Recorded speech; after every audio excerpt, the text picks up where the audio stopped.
Hello everyone, my self Rupal Shukla. और आज हम लोग जेनेटिक्स के मोस्ट इंपॉर्टेंट क्वेश्चन को करने वाले हैं डिस्कस। तो question number first, genetics is the branch of biology which deals with. तो ये डील करता है वेरिएशन से और इनहेरिटेंस से। So correct answer option C, both variation and inheritance. Question number second, the inheritance of characters from parents to offsprings, तो उसे कहते हैं heredity. Correct answer option B. Question number third, the tendency of offsprings to differ from their parents is called age. तो जो उसमें differ करते हैं तो उसमें आते हैं variation. Correct answer option A. Mendel's hybridization experiment material was, तो उन्होंने किया था गार्डन पी पे। गार्डन पी पे जिसे कहते हैं pisum sativum. So correct answer option A. Which one from those given below is the period of Mendel's hybridization experiment? तो मेंडल का जो पीरियड था एक्सपेरिमेंट का, वो था फ्रॉम 1856 से 1863। Correct answer is option A. Mendel's investigated characters in garden pea plant infested in two trades.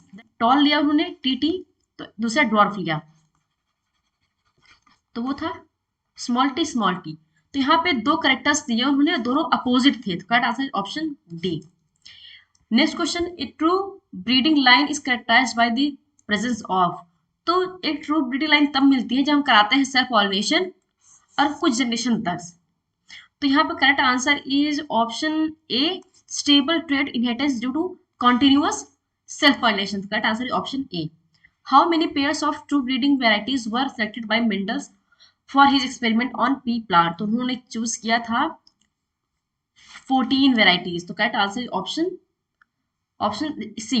Next question, out of 7 contrasting trait pair selected by the Mendels, how many traits were dominant and recessive?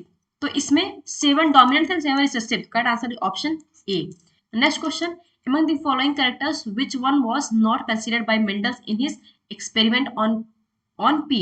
तो उन्होंने stem को लिया था, seed का colour भी लिया था, pot का कलर भी, फिर पॉट का शेप भी लिया था, लेकिन उन्हें ट्राइकोम्स को नहीं लिया था। Correct answer option B. Which is correct about the trait chosen by Mendels for his experiment on pea plants. तो उन्होंने लिया था terminal port was dominant.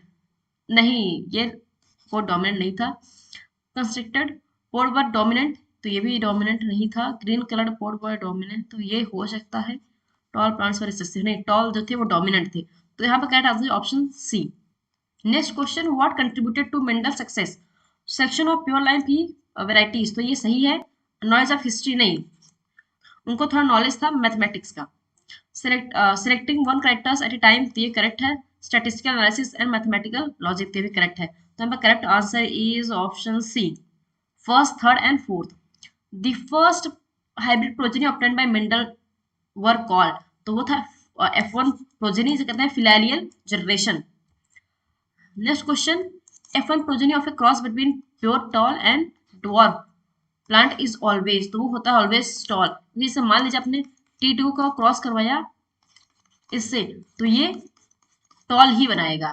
Next question, according to Mendel's observation which generation of progeny always represents the phenotype of the dominant parents, तो वो होता है F1 generation. Correct answer option C.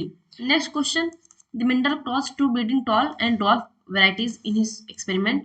Tallness was the dominant character and dwarfness was recessive. The recessive characters appeared in F2 generation. यहाँ पर recessive character appear होता है, लेकिन F1 में यहाँ पे dominant character appear होता है। dominant यहाँ पे appear होता है, यहाँ पे recessive। तो correct answer is option B. Next question, how did Mendel obtain recessive dwarf characters in F2 generation? तो वो by self pollinating F1, जब वो F1 जनरेशन को self pollination करवाते हैं तो जो है रिसेसिव कैरेक्टर मिलता है F2 generation. Next question, the proportion of plants that were dwarf and tall respectively in F2 generation of the Mendel's experiment was. तो जो ड्वार्फ था तो वो था 1 और टॉल था वो 3, 4 में से। तो correct answer is option A. Cross tall and dwarf plants in F2 generation, both the tall and dwarf plants were produce this shows, तो ये शो करता है non blending of characters. Correct answer option C. During his experiment Mendel use the term factor, तो वो factor use किया था उन्होंने genes के लिए। Correct answer option A. Genes which code for pair of contrasting characters कहते हैं allele. Correct answer option C. Choose the incorrect match, phenotype physical appearance of an organism correct है। Genotype genetic appearance of the organism, तो नहीं, ये express gene है, ये गलत है।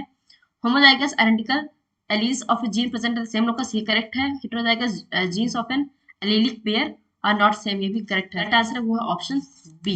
Next question, number of gametes produced by a homozygous and heterozygous individuals of genotype A and small a capital A respectively are. Option A correct है, क्योंकि यहाँ पे सिर्फ A ही बना रहा है, यहाँ पे कैपिटल A भी स्मॉल a भी.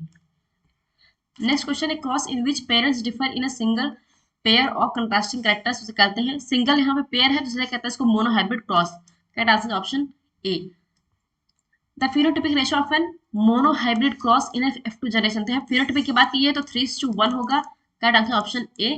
बात हम जीनोटाइपिक की गई है तो यहाँ पे होगा 1:2:1. Correct answer option B. So ये है 26 क्वेश्चन हमने किया है डिस्कस. नेक्स्ट वीडियो में हम पार्ट 2 में इसके आगे फर्दर क्वेश्चंस को ले आएंगे. So this is the end of the video. अगर वीडियो आप लोग के लिए यूजफुल रही so please like share subscribe to my channel. Thank you.